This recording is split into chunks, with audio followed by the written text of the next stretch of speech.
Iran, Israel, America युद्धाचे पडसाद संपूर्ण जगभरात पाहायला मिळत आहेत.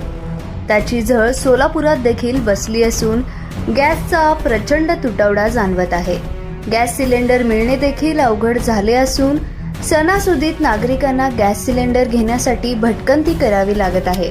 सरकार यावर उपाययोजना करत नाहीये असे सांगत सोलापुरात वाव महिला संघटनेच्या वतीनं गॅस सिलेंडरची अनोखी गुढी उभारून कोळसे वाटप करून निषेध व्यक्त करण्यात आलाय. सोलापुरातील पार्क चौकात ही अनोखी गुढी उभारण्यात आली. विद्या लोलगे यांच्या उपस्थितीत हा कार्यक्रम संपन्न झाला. प्रतिकात्मक गॅसची गुढी उभारून आरती करून कोळसे वाटप करण्यात आले. यावेळी वाव संघटनेच्या महिला पदाधिकारी उपस्थित होत्या. सर्वप्रथम आपल्या माध्यमातून आणि आपल्या सर्वांना आणि आपल्या सर्व बांधवांना जे काही आपले प्रेक्षक आहेत त्यांना सगळ्यांना गुढीपाडव्याच्या हार्दिक शुभेच्छा. आम्ही आज इथं सिलेंडरची गुढी उभी केलेली आहे, कारण सध्याला सिलेंडरच्या तुटवड्यामुळे अन्न, वस्त्र, निवारा या मूलभूत सुविधेमधील अन्न जे आहे ते शिजवण्यासाठी खूप मुश्किल झालेलं आहे. लोकांना घरी सिलेंडर मिळत नाही आहेत. प्रत्येक गॅस एजन्सीच्या बाहेर रांगाच्या रांगा लागलेल्या आहेत. 2-2 किलोमीटरपर्यंतच्या रांगा आहेत. 3,000-4,000चं वेटिंग चालू आहे.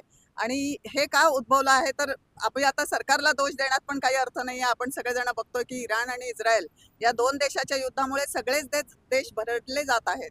आणि हे देश भरडले जात आहेत का तर ह्याच्यात सगळ्यात महत्त्वाचं म्हणजे गॅस टंचाई होत आहे. आपण इतर कुठलीही टंचाई आपण सहन करू शकतो. एक वेळ पेट्रोल पंप नसेल, आपण घरात बसू, पेट्रोल पंप बंद असतील किंवा कोविडच्या पिरियडमध्ये आपण बघितलं सगळं काही बंद होतं. आपण सगळ्यांनी सहकार्य केलं, सगळेजण आपण घरी बसलो. परंतु त्यावेळेला सिलेंडर एकमेव आपल्याला कधीही त्याचा तुटवडा भासला नाही. पाहिजे तेवढे सिलेंडर आपल्याला मिळत होते. तर असाच या पद्धतीने यापुढेही सिलेंडर हे अत्यांतिक गरजेचं साधन झालेलं आहे. सिलेंडर शिवाय माणूस जगूच शकत नाही, अन्न शिजवू शकत नाही. आणि त्यामुळे आम्ही सिलेंडरचं गुढी उभी केलेली आहे. कारण की जेव्हा प्रभू रामचंद्र अयोध्येला आले रावणाचा वध करून, तेव्हा तिथल्या नागरिकांनी गुढी उभं करून त्यांचं स्वागत केलेलं होतं.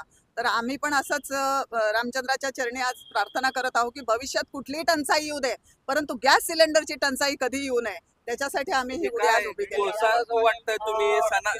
हा, कारण की आता लोकांना सिलेंडर नसेल तर दुसरा पर्याय काय, तर पूर्वी आपण कोळशानी चूल पेटवूनच स्वयंपाक केला जात होता.